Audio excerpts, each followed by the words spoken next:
గెలిచినటువంటి సర్పంచ్లు కూడా ఉన్నారు. ఉప్పర్గడ్డ సర్పంచ్ చందునాయక్ మనతో పాటు ఉన్నారు. చందునాయక్ గారు, ఏ విధంగా అనిపిస్తుంది? అంటే ఇక్కడ అధికారంలో కాంగ్రెస్ ఉండగా మీరు గెలవడం ఏ విధంగా అనిపిస్తుంది? ఈ రోజు ప్రజల స్పందన చూసి మళ్ళా నెక్స్ట్ వచ్చే అసెంబ్లీ ఎన్నికల్లో 2014 పూర్వ వైభవం ఏ రకంగా ఉంటుందో రేపు వచ్చే ఎలక్షన్ లో కూడా అదే చూపిస్తారు ప్రజలు. మరి నేను కూడా ఏకగ్రీవంగా సర్పంచ్ గా గెలిచిన మళ్ళా మొన్న ఎలక్షన్ లో సర్పంచ్ ఎలక్షన్ లో పోవడం జరిగింది. అయినా కూడా నువ్వు బీఆర్ఎస్ మనిషివి కాబట్టి నువ్వు ఈ రోజు ఎమ్మెల్యే అంజనా యాదవ్ గారు చేసిన అభివృద్ధి కార్యక్రమాలే పనులే ఉన్నాయి తప్ప ఈ కాంగ్రెస్ పార్టీ రొక్క తట్టని మట్టి పోలేదు, ఒక ట్రాక్టర్ మట్టి పోలేదు, ఇప్పటి వరకు సింగిల్ ఫేస్ మోటార్ చేయలేదు. వాటర్ పరంగా కానీ అన్ని పరంగా డెవలప్ చేయలేదు. మళ్ళా అంజయ్ యాదవ్ నువ్వు ఎమ్మెల్యే చేయాలి, మళ్ళా నువ్వు సర్పంచ్ ఉండాలి, మళ్ళీ ఈ ఊరికి సేవ చేయాలి అనే కార్యక్రమంతో నేను ముందుకు చెప్పుకోవచ్చు. ఈ రోజు భారీ మీద గెలిపించడం జరిగింది. సో అంటే ఇప్పుడు కాంగ్రెస్ కంచుకోటలో బీఆర్ఎస్ జెండా ఎగరడం 100% టీఆర్ఎస్ పార్టీ పనులు చేసి డెవలప్ అభివృద్ధి చేసింది కాబట్టి ఈ అబద్ధాల మాటలు మాట్లాడి వాళ్ళ మాటలు విని తప్పుడు మాటలు విని ఓట్లు వేసి తప్ప వాళ్ళు అభివృద్ధి చేయాలని ఫస్ట్ నుంచి తెలుసు. 20 సంవత్సరాల నుంచి సర్పంచ్ మా నాన్న 2 సార్లు వేసిండు,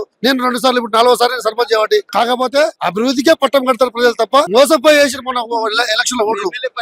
ఎమ్మెల్యే ఎలక్షన్ కి వచ్చిన మొన్న ఆయన ఎలక్షన్ అప్పుడు వచ్చిన ఊరికి మళ్ళీ నా ఎలక్షన్ అప్పుడు వచ్చి నన్ను తిట్టిపోయాడు తప్ప ఏది కూడా ఒక పని చేయలేదు. సీసీ రోడ్లు కూడా వేయలేదు. అన్ని అంజనా యాదవ్ గారు ఉన్నప్పుడే 3 సంవత్సరాల్లో మొత్తం మారిపోతుంది.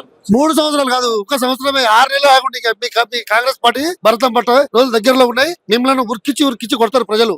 ఇంకా కాంగ్రెస్ పార్టీ వాళ్ళు ఓట్లు వేయండి అని అడిగే అర్హత కూడా లేదు వాళ్ళకి. 100% 6 మండలాల్లో 6 జడ్పీటీసీలు మావే, 6 ఎంపీలు మావే. TRS party గెలవబోతుంది.